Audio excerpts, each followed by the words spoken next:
จะเป็นอย่างไรเมื่อเราสามารถผสานการใช้งานสินค้าในชีวิตประจำวันเข้ากับการรักษาสิ่งแวดล้อมไปพร้อมๆกันปัจจุบันขวดน้ำพลาสติกที่มีอยู่มากมายจะต้องใช้ระยะเวลานานในการย่อยสลาย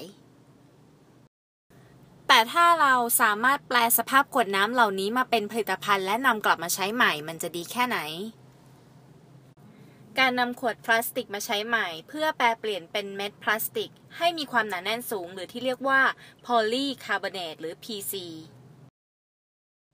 ในขั้นตอนแรกเราต้องนำขวดพลาสติกที่ได้มาแยกฉลากเพื่อไม่ให้สารเคมีที่อยู่ในฉลากเหล่านี้ปะปนอยู่ในเมล็ดพลาสติกจากนั้นนำมาเข้าเครื่องบดและผ่านกระบวนการทางการทำความสะอาด